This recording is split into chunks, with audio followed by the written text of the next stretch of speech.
We meet on the homeland of the Darug people here in Parramatta. We pay our respects to elders past, present, and extend that respect to all Aboriginal people maybe here today. So welcome. Welcome. We've got Ryan Merkley as the CEO of Creative Commons and Delia Brown, who's the Director of the National Copyright Unit. But just for context for people who do not know this, New South Wales actually looks after copyright, hosts the National Copyright Unit nationally, which looks after schools and TAFEs across Australia. So all copyright issues and the very significant licence fees that schools and TAFE pay, New South Wales, through the National Copyright Unit, helps look after that. So that's why we have a particular interest in these things. And some of this stuff always looks a little bit dry to start with, or it seems a little bit technical, what have you. But when you actually think about, daily usage and what we're doing, and some of the things that we're doing, you actually realise a lot of the issues we have about access to materials comes down from copyright. So if you consider the massive amount of material in the world compared to Australia, you suddenly start looking at, how much can Australia realistically invest? How much should we invest? What kind of stuff should we invest in? Versus how much emphasis should we put on kind of regulatory reform, legislative change, and actually getting access to materials from around the world, because quite frankly the world is a lot bigger than us. So I think for Australia, kind of starting to leverage the massive opportunities that the world has rather than just always trying to recreate everything ourselves is probably the most strategic decision. It's always going to be out of date by the time we've done it, that kind of thing. And certainly Creative Commons and the kind of work that Delia does is all about trying to increase that material that's available without the cost as well. So I'll leave you in their hands. Thanks, Martin, and welcome, Ryan Merkley, for CEO of Creative Commons. And just also a little bit more background. So the National Copyright Unit has been part of the Australian chapter of Creative Commons for a few years, and just very recently I joined the board of the Creative Commons organisation, the international board there too. So just for clarity, I'm now part of the board of Creative Commons. And I think the NCU has been working pretty consistently with Creative Commons, not only the headquarters in the US and North America, but also with other affiliate or chapters around the world, probably since about 2005, 2006. So we've had a very, very long-standing relationship with the organisation and the very, very wide network. But what I'm going to do in the first instance is just hand you over to Ryan so he can give you a bit of a history about Creative Commons and where it came from, and a little bit more information about the work that CC is currently doing around the world in OER. Sure. Thank you for inviting me to be here, and Delia, thank you for all the work that you do in the community. Delia was at CC long before I was. And we're very excited to have her on the board giving us advice in that capacity as well. It's Walt Disney's fault that I'm here, because in 1998 the U.S. Congress passed the Sonny Bono Copyright Extension Act of 1998, which extended the term of copyright in the U.S. by 20 years retroactively. And it was the retroactively part that got us all in trouble. Or at least got me into this trouble, which was, it was really driven by some of the large rights holders, in particular the Walt Disney Corporation, who didn't want Mickey Mouse to be in the public domain. And so that retroactive piece meant that works that had already been created would also stay under copyright for that additional term. It's actually a fact that in January of next year will be the first time in 20 years that the public domain has grown in the United States because of that act, which passed 20 years ago. And so for the first time in the U.S., new works will enter the public domain. So we'll be celebrating that at the Internet Archive, and if you happen to be in California on the 25th of January, you should come and join us. You'd be very welcome. We're going to have a big party. It's the grand reopening of the U.S. public domain. We always like parties. That's right. Who doesn't like a party? It's a very short flight. Come on over. At the time, a law professor named Lawrence Lessig, the author of a book called Free Culture, thought it was outrageous that Congress would extend the term of copyright in reverse, when one of the fundamental principles of copyright was this idea of an incentive, that an author was more likely to make a work if they were going to have control over it for an exclusive period of time. The idea that you could incentivize someone to do a thing they'd already done seemed obscene. And so Larry decided to fight this to the Supreme Court. And he found a test case with a bookseller who was printing public domain books named Eldred, and so the Eldred case went to the Supreme Court. Larry made a deal with Eldred that if he lost, he would do something to help people around copyright to make it easier, because copyright was too complicated and it had become automatic, and everybody had it, and nobody knew how to dispense with it without hiring a lawyer. And Larry lost the Eldred case, and the court said that Congress had the right to make copyright as long as it wanted in whatever direction it so chose. That was the right of Congress, despite Larry's argument, which was, well, if you can change the term of copyright at any time, then there really is no term of copyright, is there? The Supreme Court didn't agree with him, and so he was bound to do something through his agreement with Eldred. And so the thing that he did was create Creative Commons. And the idea was a simple set of copyright licenses that anyone, any creator could use at no cost in order to apply simple terms to their work if they wanted to share. So the licenses are built on top of copyright. How many of you hold copyright? We all. Hand up if you hold copyright. Well, it's a trick question. Everyone holds copyright. Every single work that you create as a result of the Berne Convention is automatically copyrighted for depending on what country you may live in. What's the term here? Is it life 50 or life 70? Life plus 70. Life plus 70. So for your whole life plus an additional 70 years, everything that you create from the moment of fixation, the moment you create it, is copyrighted. You don't have to put C on it. You don't have to sign your name. You don't have to do anything. There's no registry. And so all of you are copyright holders. In fact, probably most of you created something copyrighted at some point today already. Especially Except if the you're department owns it. Just making that clear. Don't get excited. The Crown owns it. Don't go crazy. Yeah. Don't get excited. But if you're carrying one of these things around, you probably took a photo at some point, and you probably hold you do hold a copyright on that work for your whole life plus another 70 years after that. So the idea of, Creative Commons comes into being in 2001, and at the same time, in 2001 there were no smartphones. Social media didn't really take off until 2005, 6. Facebook was 05, Twitter was 06. YouTube hadn't taken off, and everybody was still carrying flip phones at that point. Nobody was shooting HD video on their phone, which I can now do. And so this idea that, you have these two things crossing in the night. You have copyright becoming more restrictive than it's ever been in history. Everything is automatic. Everyone's a creator. And you have the technology that we finally have to be able to catalog everything, find it easily, access it globally, and make it at high quality. And these two things cross at this idea that we're at this sort of apex where it should have unleashed overwhelming human creativity, and instead everything was locked down by default. And so this idea was, well, what if we make these licenses so we can make it easy for people to share their works? And so that was really the underpinning thought. There are 4 license terms: BY, SA, NC, ND. BY means you have to give me attribution. You have to say my name, the name of the work, where I published it, and you have to link to the license terms. That's simple attribution. Every license requires attribution. In the original Creative Commons, long before I joined the organization, there was a set of licenses that didn't require attribution, and it turns out everybody likes to get credit for stuff they make, and so we got rid of those licenses, and it made things a lot simpler. The second is non-commercial. That means that the work can only be used for a non-commercial purpose. Now, that turns on the use, not the user. What that means is a for-profit corporation could, for a public good purpose, use a non-commercially licensed or an NC licensed work, and a nonprofit could not use a work for a commercial purpose if they chose to. So it always turns on the use, not the user. The second is share alike, or the third, sorry, is share alike, which means if I use your work and I make something new, I make a derivative work out of it, I have to apply the same license to the thing I make. So I don't just have to honor your terms, I have to take your terms and make those my terms for the thing I then make.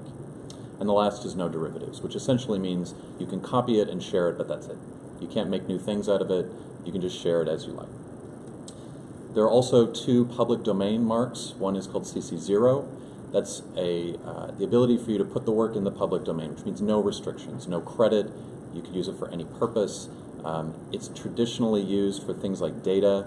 A lot of governments use it. The US government uses it. The European Commission recommends it. And it's a way to take a work that would be under copyright and immediately put it in the public domain. The second is the public domain mark, which is a global mark that we developed to make it easy for institutions who have things that are in the public domain to mark them clearly with appropriate digital metadata. The licenses exist in three parts. There's the legal code, and then what we call the human readable deed. I won't make any comments about why lawyers are non-human.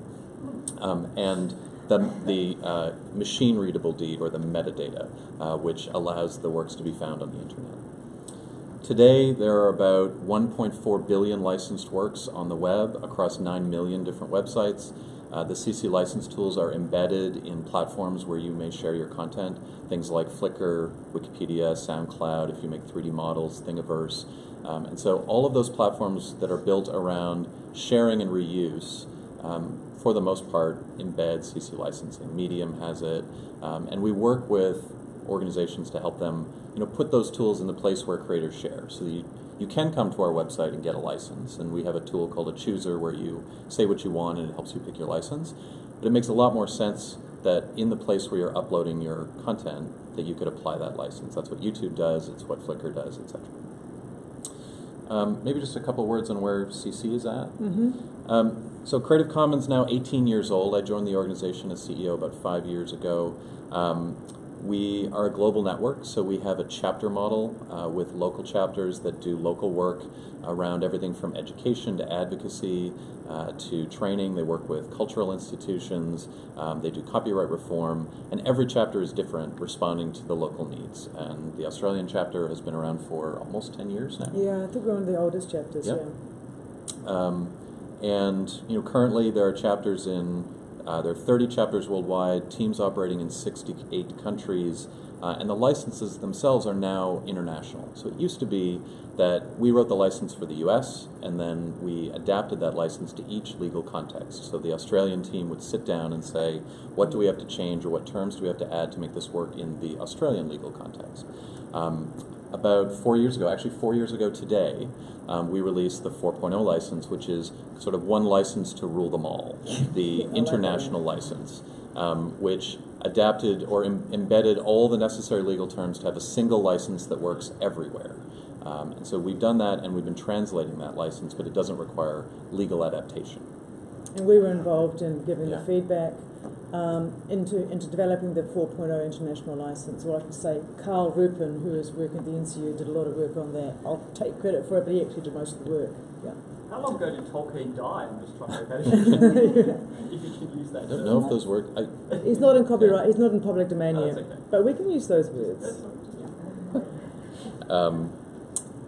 So what we do today, today Creative Commons is the steward of those licenses. We maintain them. We defend those licenses in court when necessary. So, for example, there's a case going on in the U.S. that relates to the commercial use of works that were funded by the state government that had a non-commercial license, and they're arguing that the schools shouldn't be able to go to a commercial printer in order to make those copies that they need in order to teach their classes. They're saying that's a violation of non-commercial. We say that's not actually what the licenses say or mean, and so we intervened in that case. We filed an amicus brief with the court, and we've helped shepherd that through. What I can tell you is that in every case that I'm aware of, internationally, in Germany, in Canada, in the US, two things. One, there aren't that many cases where the CC licenses have been challenged in court, but in every one of them, the CC licenses have held up. Prevailed, yeah. Sometimes to the chagrin of both parties. I know of cases where both parties lost, where because the attribution part was held up by one party correctly and the other party, the non-commercial, was done incorrectly, and so the terms always hold up, or at least have always held up, which is something we're very proud of and something we work really hard with our international community to do, because they have to hold up in every legal context, which is a sort of a big undertaking. Today's Creative Commons is an organization that does a lot of advocacy. Open education is probably the largest area of work that we do, both in our investment in our community and in our staffing, but also in the size of community that does work with us. So we host what I think is probably the largest open education community in the world, about 830 activists and educators, high-level activists from around the world, who collaborate on how we do advocacy together, what common resources we need, what things we can build together that we can share and then adapt to each local context. And that community meets online. It's open to everybody, and it grows pretty much every week. I get an update from Cable Green, who's our advocacy lead on that, and I'm fairly sure he'll break 1,000 by the end of the year. He's pretty aggressive in that. And we do a lot of work and advice with governments in particular who are trying to adopt open education principles. So most recently we were at UNESCO in Slovenia at the World OER Congress working towards a recommendation there where many of you might be familiar with the Paris Declaration around OER, which is a really pivotal document. And there is a move to a second recommendation coming from UNESCO next year that we've been involved with and many of our chapters are involved with. We work directly with departments and ministries of education. So we helped the U.S. Department of Education write their OER requirement. They have a policy that all discretionary grants must create OER that's CC BY licensed. We worked with them for a number of years to do that and helped them write it. We gave them advice as they did that work. We've done similar work with UNESCO, which I mentioned, with the U.S. State Department. We also support institutions like the Met. We help SpaceX share their images online, the ESA, the Rijksmuseum, Chicago Museum of Art. And so increasingly we're seeing this movement towards the idea that public investment should result in public goods. That when the public pays, that the things that we get as a result should also be public and shouldn't then again be sold. And this is an issue in access to academic research, but increasingly it's also a question that departments of education are asking, where they're spending sometimes billions of dollars a year on textbook materials or license fees, and what are they getting for it? Do they own that content? And those are really important questions, especially when you have limited funds. And for us, it's not about saving the costs, about making sure that those institutions have as much money as possible to spend in the ways that they want to. And one of the things that Martin, you said at the opening, this idea about works being developed internationally, one of the things that's most powerful about OER is the ability to adapt those works to the lived experience of the people who are using them. So the idea that a textbook could be written anywhere, but then when brought here, it could be rewritten or adapted without asking permission to make sure it reflects the current context, to make sure it reflects the culture of the people who are here, that they see their names and faces and people that look and feel and experience things like them in the works that they are being asked to study, and that they can be updated at the speed of Wikipedia, which is, everybody has experienced that, having a textbook that's so old that it doesn't have, some common thing. The joke in the U.S. is that everybody's waiting for new history textbooks to figure out how the Vietnam War ended and see if we actually landed on the moon. I think that's very frustrating. And the idea is that OER can be updated to the minute, and that educators have control and they don't have to ask. And that lack of friction is the thing that I think, maybe I'll end there, is the thing that has made Creative Commons so powerful, is the idea that I can give you permission to use my work and we don't ever have to meet. You can find that work and you know what the terms are, and as long as you follow them, I'm happy for you to use it, and I'm excited to see that work go out into the world and get reused. But also for you, you don't have to find me. You don't have to ask, you don't have to wait for me to give permission. We don't have to cross cultures and figure out, speak common language. We have terms, those terms are international. You have a right and I gave a right. And I think there's a huge power in erasing that friction, which was in some ways sort of the promise of what the web should have been. This idea of innovation and creativity and culture propagated through a permissive environment where people work together.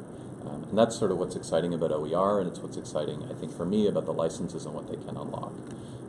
So maybe I'll stop there, and we can... And I'll put some of this into the Australian context. So some of you may be aware, but the Department of Education of New South Wales website is actually licensed under a CC BY 4.0 international license, and in fact all the state departments and territory departments and Commonwealth Department of Education have licensed their websites under CC BY 4.0, and also are licensing all publications under CC BY 4.0. And this is a result of a decision that was made in ASOC, by ASOC, the Australian Education Senior Officials Committee, which is of course comprised of the Secretaries and Director General of the Departments of Education, sort of making that kind of policy decision back in, I think, 2015. And so now I can say all the states and territories have actually got licensing their website and publications under this as well. And increasingly we are seeing CC licenses being used by the non-government civil sector in relation to teaching and learning materials that they are also producing. And of course I'm also making sure they are doing that, you know, that they're sharing as well and collaborating. And also, as Ryan mentioned, that there is the Paris Declaration on the Open Education Resources. Australia is a signatory to that, and Australia is also a signatory to something called the Open Government Partnership. And you'll see around the world that many people who have signed that agreement, including Australia, but have actually made OER, Open Education Resources, as a core component of their Open Government Partnership policy in that particular country, and the US is one of them.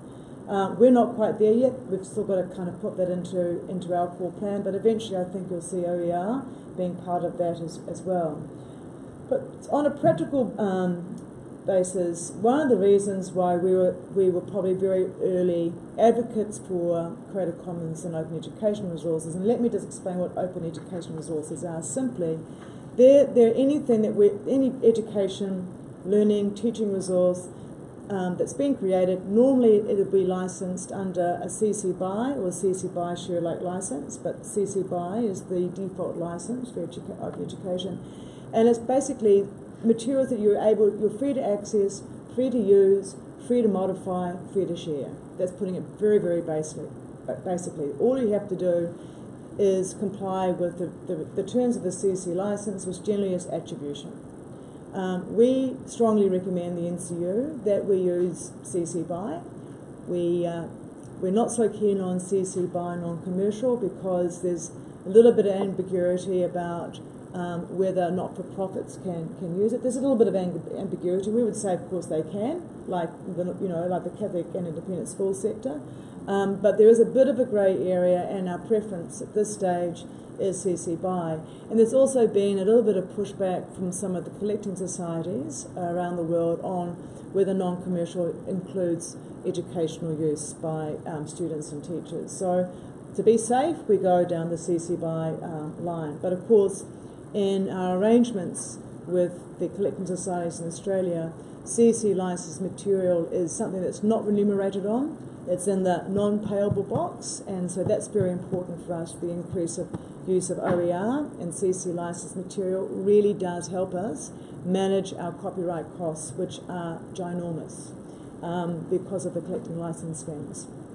And so part of the thing that we're trying to do educationally is like try and sort of explain to particularly departments that are creating materials, please don't go and use Getty Images or Shutterstock. I know you think you're doing the right thing by buying that license, but as soon as that gets embedded into any teaching and learning resources and we use it in the school, that attracts a license fee under our statutory licenses. And it's quite frustrating when you look through the data, which I have to do as part of our license negotiation for all the schools of Australia, to see how much stuff is just taken off the internet because people think it's free, or people in departments or other learning curriculum areas are thinking they're doing the right thing by going getting a Getty image or a Shutterstock or what's the other one, there's iStock. They think they're doing the right thing, but they don't realise by embedding that in the material, it is actually attracting remuneration, and it is not. You're not able to do as much collaboration as you wish to do. So it's yes, because all your license fee is doing is paying for you to reproduce that and that publication. It does not allow us to then further use that publication and educate within the educational context. So I mean, it's a common kind of. And so that's why on our website, the Smart Copying website, we've got a specific thing there showing you, look, these are other places that you can find CC licensed materials, images. In fact, the new CC search engine has got this amazing, beautiful search engine, and is there 250 million images available on the CC search better engine, and that's like stuff from MoMA, the Metropolitan, NASA, all sorts. But we should also be thinking about stuff that we create, we should be making that available for, for people to use. So everything on our website, for instance, all the images that we use in our PowerPoints, etc., are all CC licensed images. When we're producing, if you're producing podcasts, why not use CC licensed music? I mean, there is, and on our website we will tell you where to go and find that music, and how to use it. So we're constantly updating on the Smart Copying website how you can find things easily, and podcasts, radio, that sort of stuff. So and of course CC is not going to be suitable for everything, but for a lot of things that we do, which are sort of information, public-based, there's some stuff that we can start using on that thing as well. The other thing, yeah, sure. So when we put images in the publication, Yep. that we've taken of people in schools, Yep. children, we've had to get permission. Yep. But we put a Creative Commons license on the publication.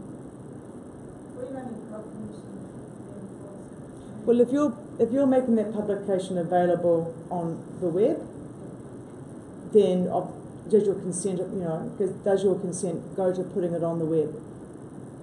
Well, in that case, what I'd say on that instance is I would apply the most restrictive license, Creative Commons license, to those images, and that's exactly what we advise departments when it comes to images of children, that the reuse of it will only be CC by non-commercial, non-derivative, which means no cropping, that sort of stuff.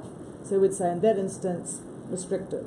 But if anything you're producing is meant to be for general dissemination in the public, including schools, that's when you need to apply that license. But I would always say when it comes to those sort of things, you apply the most restrictive license in relation to underneath under the credit thing, yeah. So you can mix all that sort of stuff up, and sometimes you might find yourself producing resources where you are going to have third-party material in it. That's fine. All we want you to do is to license CC the material that we've created and own. So on our website, we've got a little information sheet about how you deal with third-party material, how you how you put proper credits in to differentiate between something that's we own and CC license and it's owned by somebody else. So we've got a lot of examples that you can use and adapt for your circumstances. So honestly, anything that's come up, I think I've got the answer for in most instances. So that sort of stuff is very, very helpful. And also the units if you wanted to, we could come and do little workshops with areas, just take them through, hands-on, deal with questions, that sort of stuff. And that's kind of what we do around Australia with departments. And we even sometimes go and speak with some of the difficult legal people in the departments, explaining to them. We don't have any of them. No, our department's beautiful. And John, you're ex-legal services division. But the department's been very, very, very, very good at working. But some areas and some departments, not New South Wales, of course, you do have to take them through, what any issues they may have on that too. But Where's the website? Smart Copying, you will have there's a beautiful little poster here which explains but not on that. But I will put up a PowerPoint with a lot of links to this after we do this on. Yeah, and I'll send it around. We'll send it around. Emma will do that. This has also been recorded as well as being streamed live, and so we will also make that all available for people to access later. But this is just getting you used and warm and fuzzy about.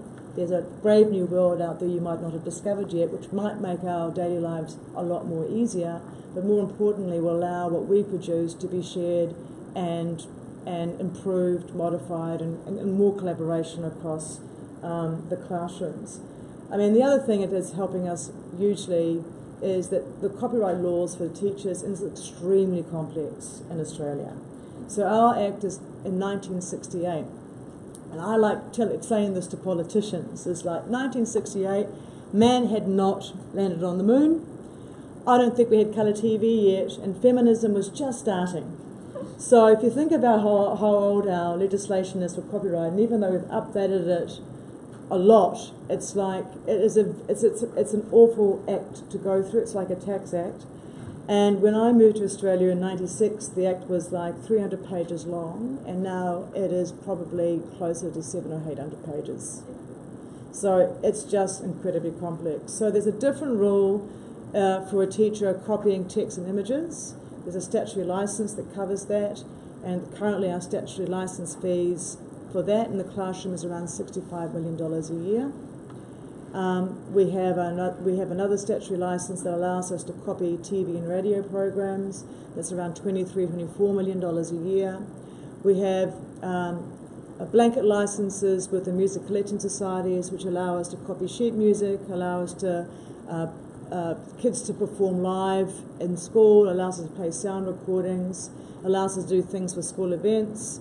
There's the 3 of those licences. I can't remember how much they cost us, but all up, the schools alone are paying around more than $100 million a year in licence fees. Now, that's just for using stuff in the classroom, because our exceptions are, we haven't really got an exception except in a very limited way for using audio and text, audio and visual material, and sound recordings and films in certain circumstances. So most things we use attract remuneration. So, and this is the problem with our current statutory licence scheme. It was set up in the age of the photocopier. At the time this was set up, there was and the video recorder. So there was no internet, there was no iPhone, all the things that Ryan spoke about. So we're in this really weird situation where we are the only country in the world that pays for educational use of freely available internet material because of these statutory licences. And so we kind of estimate maybe out of the $65 million we pay, maybe around 20 million of that is the stuff that anyone else in the world can use for free except for us in Australia. So this is something that we have been trying to fix since 2005 through many, many submissions to the many, many inquiries about copyright law reform. It's not about not paying copyright owners appropriately, like publishers, authors, etc. But a lot of our money is going towards stuff that really there's no market for, as far as I can see. And in the beginning, we would see that a lot of government material would be caught up under this license, and we were paying for using our own material. And so that also really drove the governments to sort of think about, we need to sort of be much more sensible about this, and we want teachers to use the stuff that we're producing. We want parents also to access it, because the other thing with our current regime is we can't share things with parents. None of our exceptions allow us to do it, none of our licenses allow to do it. So we're just in this whole new age where we're wanting more collaboration, more openness, but the law has not caught up. So the good thing about CC licenses and OER material under CC licenses, it helps us meet our objectives, our current objectives in education. We want to provide a safer environment for teachers and students to be able to do things. We want it to be enabling, people to enable to do stuff. We want it to be collaborative. We want it to be internet compatible. And we want it also to help us manage our costs, because we can't control what teachers do, and neither should we. We just want teachers to want them to feel confident about what they're doing in the classroom. And the great thing about Creative Commons is teachers find it easier to understand what they're allowed to do, and they feel much more confident in what they do in the classroom, because teachers are fantastic. We provide advice to teachers on a daily basis around Australia from the TAFE sector and the school sector, and there are a bunch of fantastic professionals who are always concerned about doing the right thing. And so it's always good to be able to tell them they can do something positively, and it's always good to tell them if they a way to do something in a more empowering way and positively, and CC helps us kind of do that. So, yeah, I think that's probably enough from me. More questions would be... Yeah. Yes, thank you. I don't know this man, I haven't primed him. This is not a big set. No, I can give you one if you'd like. No. Thanks for coming, Ryan, and thanks, Delia. I use the CC search tool all the time. I love it. Great. You use the new one as well? Yeah, I was talking about the new one. Oh, Use good. The old one, I'm Oh, transitioning good. to the new one. Love you. It's great. Fantastic. And related to that, I guess my question mostly for Delia, but maybe Ryan as well. In my use in the photo sense, is how I use it. I love CC and other, but there seems to be gaps. Gaps, particularly I would say in an education context, which is the hat I'm wearing today. Are there any plans to fill those gaps? I would say that if you're running a national copyright office. Unit. Unit. Yeah, NCU. That commissioning education-based photo shoots and putting them under a CC license would be a good use of government money. I would agree. And Are there plans for that? And if not, can you make that happen, please? Because us in the comms space, we're not teacher focused. Yeah. Absolutely need amazing quality photos that Yeah. aren't all Caucasian smiling yes. Yeah. male children. Yeah. In fact, that was a problem that we were finding when we were trying to get images for the smart copying website too. So that has been an idea for a while, but I think that can be definitely put on the to-do list, and sort of like we can see how that could happen, whether it's through us, through our, us doing some commission from that, or whether it's in collaboration with a couple of other organisations. I actually think that's a really good idea. But it has been simmering for a while, but it's now on top of the list. It's definitely been a thing that we've seen momentum around on the web as well. Like I think of the Women of Color in Tech group, which is a group that does those very standard stock photography images that you can find everywhere of women eating salad and people looking at laptops, except they're all people of color. And now tattooed and working mums. And Yeah, they're like real people, not just yeah. that's where I was going. Yeah, It's I great. get you. And so there's lots of good stuff coming in that direction for sure. But yeah, that's a great idea to Yeah. support that. Yes. So we can hear you, yes. So this is a question about money.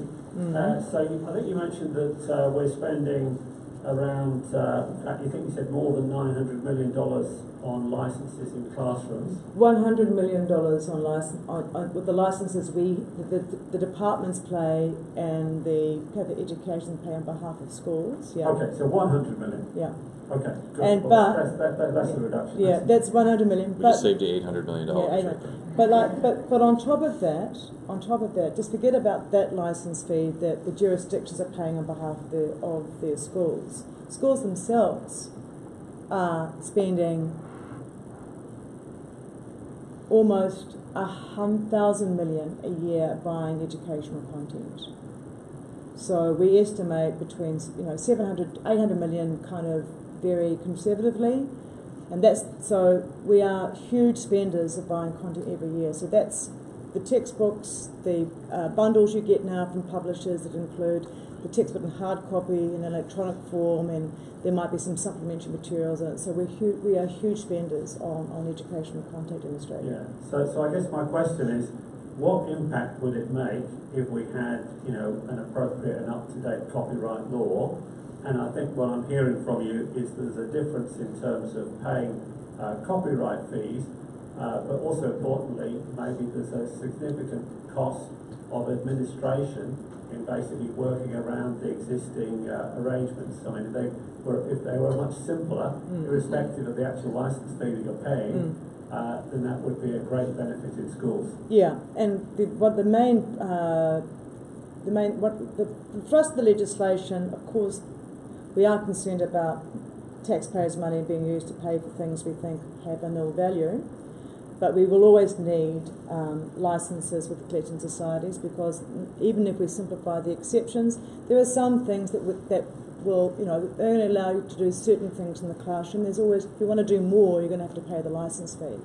But a more simplified copyright exceptions regime will make it much easier for us to provide the do's and don'ts to teachers to make them feel safer in the classroom, and the administration costs. So at the moment, I have to sort of explain, well, that's okay, you can do, this is the rules for the text and images, these are the rules for film and video, and this is the rules for music. Oh, and by the way, there's different rules, about what you can put up on an intranet or learning management system. It's just like incredibly complex. And everything is not just paper, or it's all combined into sort of one composite thing that might be moving image, text, sound recordings, that sort of stuff. So you're right, we save a lot of that. And the use of CC and OER has helped us manage our costs in some extent, because we're seeing in the data that we do copyright surveys every year. So 126 schools a year around Australia will do a photocopy print survey, which means everything that goes from a multifunction device for a certain period, like a term, for instance, a teacher will take an extra copy and will write on a little form, and that will be collected. And we have an electronic use scheme, which about 100 schools do a year, and that's a 4-week survey, and they go online and they record what they do digitally. And by looking at that data, which is processed by the Collecting Society, we look at that, and some of that will be put in the non-paid excluded box. Some will be included and some included. And we're seeing quite a significant portion of what schools are using is in the excluded box because they're using CC material. And so that you're seeing there's a gradual sort of take up by teachers in relation to trying to find stuff that's CC licensed. Like some of the things, some good examples of OER is people know about the Khan Academy, which is YouTube. Well, that is CC licensed. Trying to think of another one. Well, one thing that I might just layer onto that is, maybe I'll speak as the advocate on this. The industry is changing, and even the big traditional academic publishers are starting to look at open education as a model they need to think about. Macmillan wrote, one of the senior execs at Macmillan wrote an op-ed not 6 months ago saying that OER is the future of educational materials and that they need to find a way to put it in there, into their model. And we're seeing governments coming to a place where they're thinking, wow, we spend a lot of money on this stuff, a lot of money on education, and your question gets right to that point. If what Delia is talking to you about sounds like a ton of work, it's because it is. And it's a ton of management and sometimes fighting and lawsuits and constant negotiation over the rights to use things that the teachers just want to teach. And it eventually leads governments to say, well, some of this stuff we must be able to build ourselves, or to be able to procure the way we procure other things.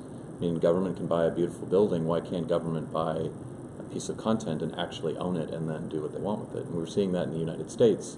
A group called the K-12 OER Collaborative got together and said, we want to build all the K-12 material once for all the states, and then we want to own it. And we don't want to buy it from Pearson every year forever. It's going to be ours. And we're going to license it all CC BY because every state wants the curriculum to be a little different, and so we'll be able to just change it so that it does what we need it to do because we'll own the rights. So they've done that, and the first piece was grades 6 to 8 math. It's called Illustrative Math. The org is called Open Up Resources, but all that stuff is online. It's CC BY. Some of it may even map to the requirements for 6 to 8 math or some other mapping of math here in Australia, and may be useful material. And that means that not just you could buy things here or procure things here that you could use for yourselves, it also means whenever anyone else with a similar aim, which is public education, builds something, you can use it. And so there's that opportunity that our rising tide actually lifts everyone if we could find a way to coordinate that better. So I'm glad that you love CC Search for photos. In the first and second quarter of next year, we'll be adding open education to that. And we're going to start with open textbooks. It's going to take us a little while, but we think doing a better job of making it possible for everyone to find works that might suit their needs and might map to their local standards will massively increase the likelihood that teachers might use that stuff and find what they want and not have to pay for it. And it's interesting too, because in the US Department of Education has this Go Open program, which I would love us to start having Australian Go Open, rather than US Go Open. And so the Department of Education is really, really advocating and pushing that everything that gets funded by the US Department of Education must be licensed under CC BY. We're seeing in the UK, where the schools are actually managed by the local authorities, many local authorities are now adopting an OER policy in relation to their schools for things that are being produced. And Leicester City Council is one of them. There's a few others. New Zealand is very different from us in the sense that they too, even though the government schools are in the Board of Trustees run the government schools, it's a very decentralised system. But there's a huge number of New Zealand schools that have adopted a a OER policy in relation to resources created by their teachers, and CC Aotearoa is very, very instrumental in providing amazing workshops to there. We're not quite there yet in Australia, but we are next year starting a national education kind of tour around Australia, where we are going to go into every state and territory for 2 or 3 days and sit down and do a whole day workshop. And now we've started doing this here in the department. We think we can probably start doing more webinars and hands-on stuff, sort of helping teachers as well as people inside the departments understanding the benefits of using CC and OER. So you're the first guinea pig audience we've tried this with, and taking advantage of Ryan being in Australia, which is great. But there's much more we can do in relation to education. But increasingly around the world, you're seeing governments making very sensitive, governments deciding not just for a cost benefit analysis, but for trying to actually promote the skills they want their kids to have in the 21st century. You need to have that collaboration and sharing, and CC actually helps you get there in particular. Yeah.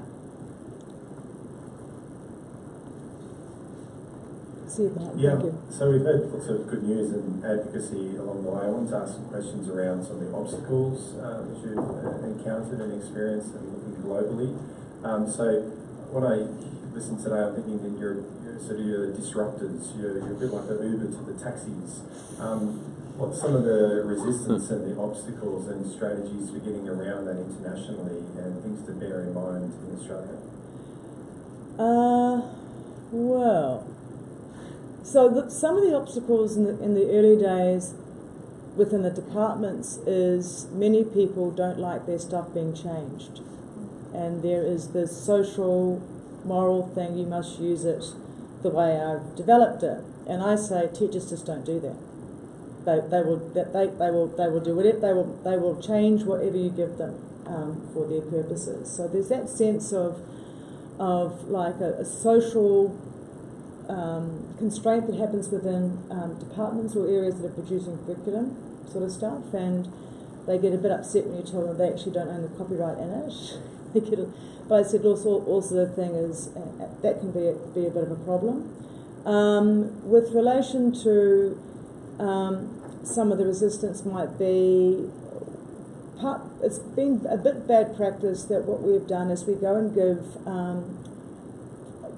industry money to produce stuff for us, and then we allow it to sell it back to us, and that's been something that's been happening since the 80s, and that actually isn't very sensible use of taxpayers' money. That we're going to give you, like, I'll give you an example. The ABC developed Splash, ABC Splash, and they got, I don't know, $20 million from the government to open up their archives, and they work with Education Services Australia to develop some of the learning material around it. And ESA had done a lot of stuff through their kind of federation, TLF, Learning Federation stuff, all sorts of things like that, and Scootle. And I had a lot of discussions with the ABC at the time. Mark was the CEO at the time. About, like, well, the thing is, we'd like the stuff that we have created to be licensed under a CC license.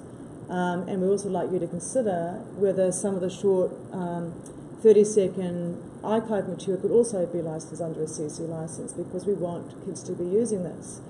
And the way that the websites are set up is if we use it, we then have to pay under a statutory license to use it. And it seems a bit crazy. You've been given money to produce something for education, but we're going to have to pay for it every time we use it under the statutory licenses.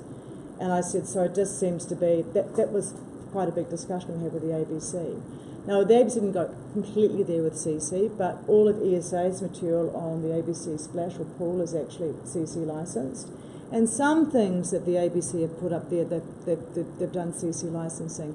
So one of our biggest problems is when we need people to work with us to produce resources, we need to think about in our procurement or commissioning agreements that we own it. So we're actually paying you to produce it. We're not paying you to produce it and then sell it back to us. And that's been one of the hardest obstacles around. Like even things from CSIRO, the Chief Sciences Office. We have, a lot of them are all rights reserved, which means if we use them, even though you're not selling them to us, we have to pay for it under the statutory license. So I think one of the big obstacles has been getting some of the governments to realise we need to be a bit better in our commissioning and procurement in relation to that. The other issue that comes up often is that people get nervous about licensing under CC because they are terrified they may have third-party material in it. Licensing under CC isn't going to increase that risk. If you've got third-party material and you've got it on your website, there's going to be a problem. But normally if that sort of thing happens, someone will write to you and you will take it down. And it's very rare for departments or schools to be sued for copyright infringement. It's dealt with very, very infrequently. And the better practice to do is to think about, well, what can we do going forward to make sure we've got the proper credits when we're actually using other people's material, including CC material in our publications and websites. So that's often a little fear that people have, that the embedded third-party material, but CC doesn't increase that risk. The risk is already there if you've got embedded third-party material in it. Any other things you can think of?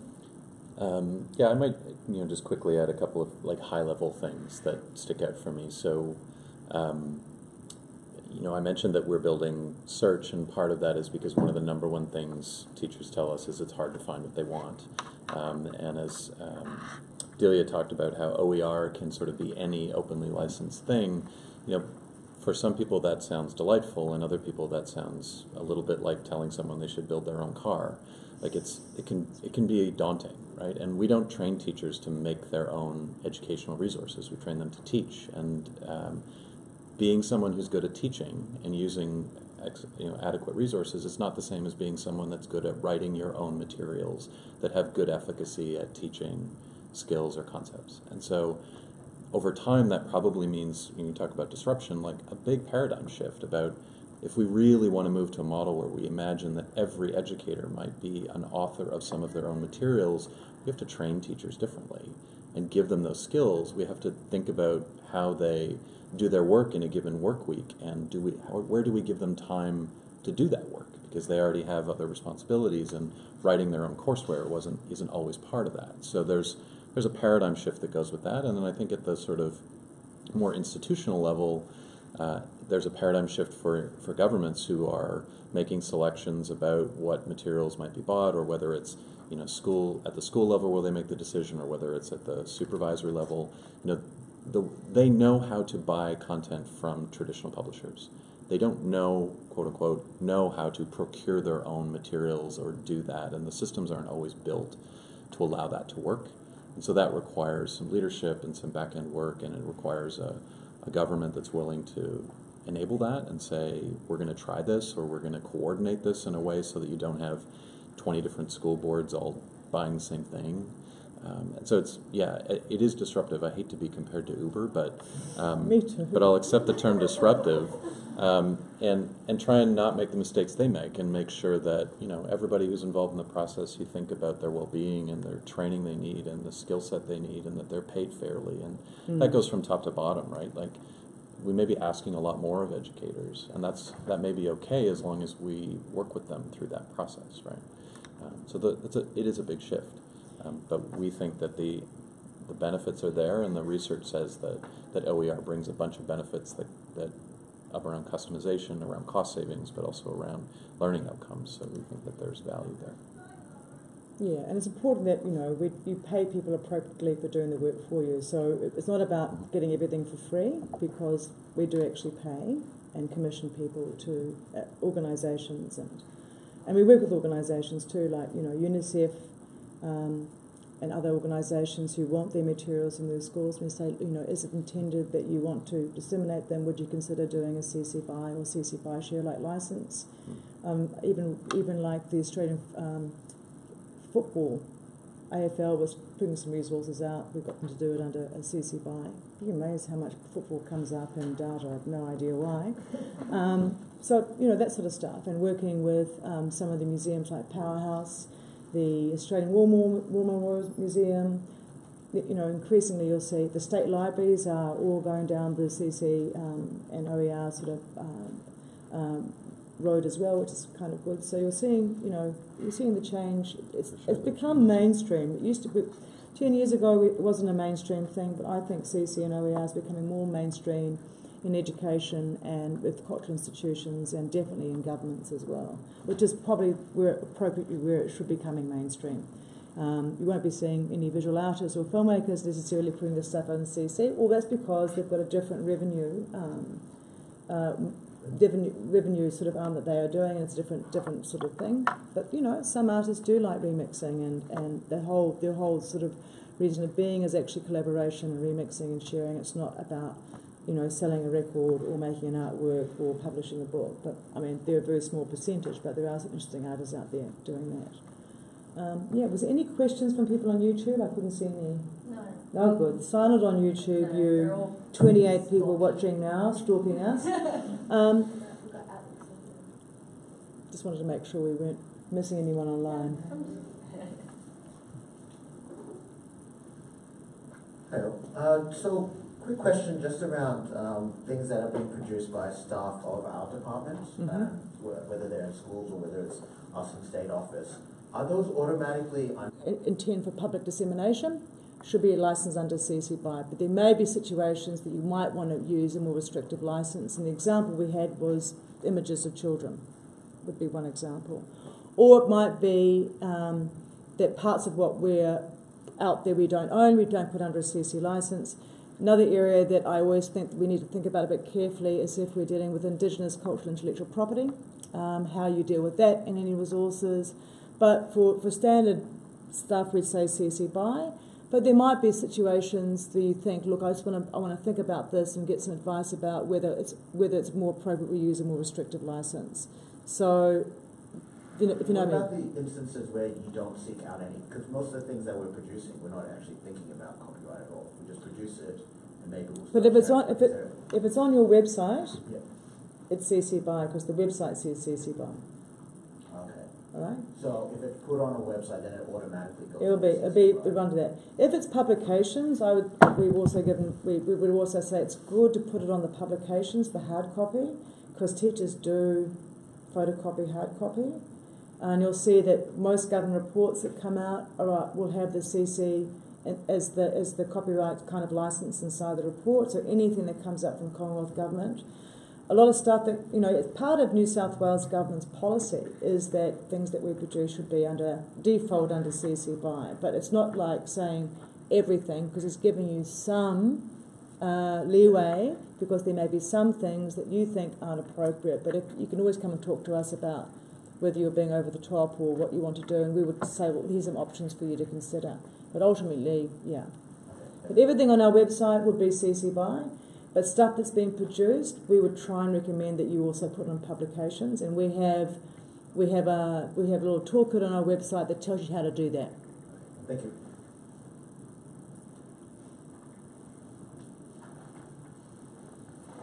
Well, it is lunchtime. All right. Oh yes, one more. I guess this is a Ryan question. What do you think would be the thing that would create the largest impact for CC globally? Would it be Facebook adding a CC thing when you upload a public photo, for example? So obviously Flickr and YouTube and I didn't know about SoundCloud. But would that be what's the largest impact? What's your blue sky wish list? Because I see copyright going in the other direction, whether it's in Australia, the Howard's FTA or the TPP, and I assume the other global ones as well are going in that direction. So. Yeah, I'll give you a quick answer on it, and it won't surprise you that it's a thing that we're working on. It's a thing that we think will have some of the largest impact. I don't think the size of the commons is the most important thing. So we debate this a lot as an organization, and so it's the right question to ask is, what if we got CC licensing on Instagram or on Facebook or etc. And one of the things that's really important for me, and it's a misperception about CC, is that we don't want to force people to share their works. The thing that I think is really powerful about CC is that every one of those 1.5 billion licensed works, someone chose to share it. They invited that collaboration. I think that's really important. And in the places where I've seen conflict in the community has been where people didn't understand or didn't kind of want to share and were required to in some way, and that creates a tension. And so I think it's really important that that be a choice, that the copyright belongs to you and that you choose to share. And so we do a lot of work in that space. The thing that is, I think, most challenging in the Commons is that there are 1.4 billion licensed works and they're across 9 million websites. And there is no front door to that. And so that's why we've invested so much in CC Search. It's about 20% of our budget right now as an organization. We're not a huge organization. We're just 20 staff worldwide. But that's a big investment for us to build a software team and ship a product to try and solve a problem that we think isn't going to be solved anywhere. And it's not just about search, because lots of other people are going to be better at search than us. It's about use and reuse to make it easy to really lower that barrier from I want to make a thing to I made a thing and I was able to do what I need to do. So the number one feature people love about search is one-click attribution. So for those of you that have ever tried to use a work and thought, oh, I don't know how to do attribution, we've solved that for you, at least for photos in the current version of Search. You just click a button and it pre-formats it and it copies it to your clipboard and you're done. And if you want to tweak it, you can, but so many people said to us, we would love that. My wish would be to have attribution be automatic, so you never had to think about it, so that when you grab a photo and you put it in your Google Doc, the attribution gets dragged in automatically and it appears for you via our tools. And so that's sort of the big ambition that we're seeking, is how can we make this seamless and easy for people so that teachers can teach, not become masters of copyright. And so on and so forth. Like, I really think that's the thing that turns this into something really vibrant and usable and powerful for everybody. Thanks for the question. Thanks for having me. Yeah, that's all right. Thanks for coming. Still making me talk lots of other places as well. I've got them on a road show. Look, thanks everybody. I really appreciate you tuning up. And look, for people who are on YouTube, and for people here, we will send out a PowerPoint, link to our PowerPoint. We've got a whole lot of PowerPoints on SlideShare, but we'll do a little basic run about some of the stuff we've talked today. And this has been recorded, so this will also be available on YouTube for people to look at later, because we had a lot of people who are interested in this session but weren't able to make it. And watch out this space, because I think we might start doing a little bit more of these sort of things within the department. Now we've done this introductory about some of the things we can do. So, and you're always welcome to call us up anytime about any issues to do with copyright and Creative Commons or OER, the National Copyright Unit, and look out for our wonderful website, which is smartcopying.edu.au, and you'll find a lot of really great tools on there as well. But thanks everybody, I really appreciate you coming along today. Thank you. Thank you. And thank you, Ryan. It's great. That was easy.